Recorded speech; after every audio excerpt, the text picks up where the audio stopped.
This channel does not promote any violent, harmful, or illegal activities. All content provided by this channel is meant for an educational purpose only. Top quality और consistent performance के लिए सिर्फ silver pump नाम याद रखना। মালদার ঠিকাদার খুনে গ্রেফতার স্কুল শিক্ষক। টিভি9 বাংলার ক্যামেরার সামনে স্বীকার করেছিলেন যে তাঁর স্ত্রী খুন করেছিলেন।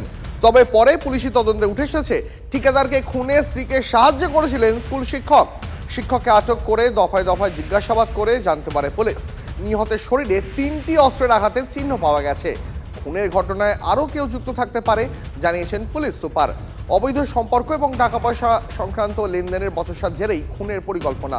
ঠিকাদার সাদ্দাম নাদাবকে খুন করতে তপনে ডেকে পাঠানো হয় বলে পুলিশ সূত্রে খবর।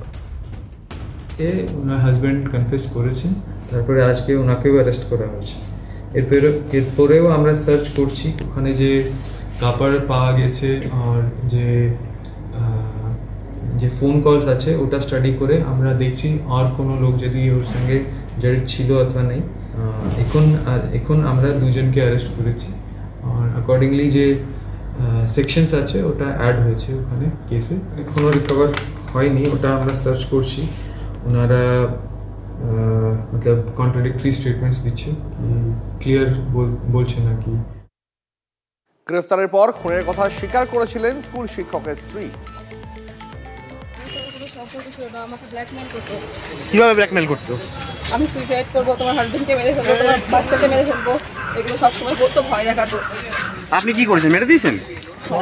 হ্যাঁ, আপনি কেন মারলেন? চলো চলো চলো, হাজবেন্ডকে মেরে ফেলতে চাইছিল। চলো চলো। কোথায় আছে বডি? কোথায় আছে? অপহরণ করেছিল নাকি? যেতে দাও যেতে দাও। অনেক কিছু করেছিল, একটা মেয়েকে ফিজিক্যালি যত রকম ভাবে অ্যাকিউজ করা যায় সব কিছু করেছিল। বাধ্যতামূলক করতে বাধ্য হয়েছিল। কি দিয়ে মেরেছেন? কি দিয়ে মেরেছেন? কি দিয়ে মেরেছেন? কত বছর সম্পর্ক ছিল?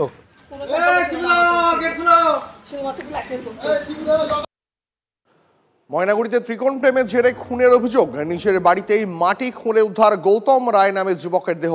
ব্রহ্মপুর বাজার সংলগ্ন এলাকার ঘটনা। যুবকের সঙ্গেই কাজ করতেন পরিমল রায় নামে এক ব্যক্তি। অভিযোগ, তাঁর স্ত্রীর সঙ্গে সম্পর্কে জড়িয়ে পড়েন গৌতম রায়। ত্রিকোণ প্রেমের জেরেই খুন বলে দাবি স্থানীয় পঞ্চায়েত সদস্য বাবলু রায়ের।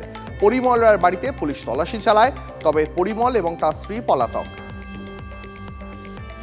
মার্ডার হয়েছে, আমরা কোন ছেলে আসছে নাকি বাইক পাওয়া গেছে, কিন্তু এখন আর লোকের সন্ধান কোনো নাই। মানে কি অনুমান করা হচ্ছে খুন করে এখানে? হ্যাঁ, ওইটার যেহেতু প্রশাসন আছে, প্রশাসনের মুখে যেটা শোনা আর কি, খুন করে বাড়ির ভিতরেই আছে এটুকু মনে হচ্ছে। হ্যাঁ, বাইক উদ্ধার হয়েছে।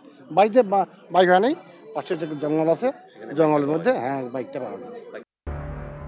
রাজ্যে একদিনে করোনা আক্রান্ত শতাধিক। 24 ঘন্টায় রাজ্যে নতুন করে করোনা আক্রান্ত 106 জন।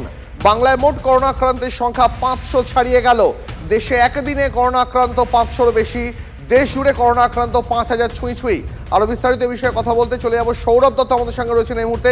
সৌরভ, রাজ্যে একদিনে করোনা আক্রান্তের সংখ্যা 100 পেরোলো। দীপ, দেখো একেবারেই সংখ্যাটা কিন্তু নিশ্চিতভাবেই উদ্বেগের। রাজ্যে আক্রান্তের সংখ্যা 500-র গণ্ডি অতিক্রম করে গিয়েছে। বাংলা তৃতীয় স্থানে চলে এসেছে সারা দেশে আক্রান্তের নিরিখে।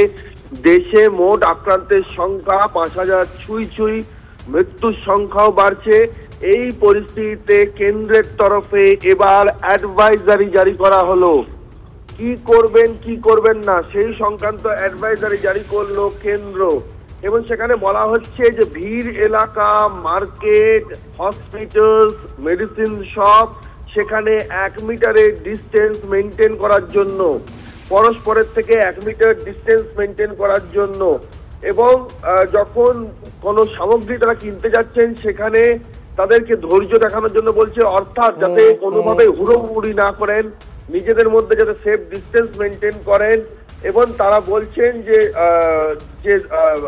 হ্যান্ড ওয়াশিং, সেই হ্যান্ড ওয়াশিংটা যেন প্রপারলি করা হয়।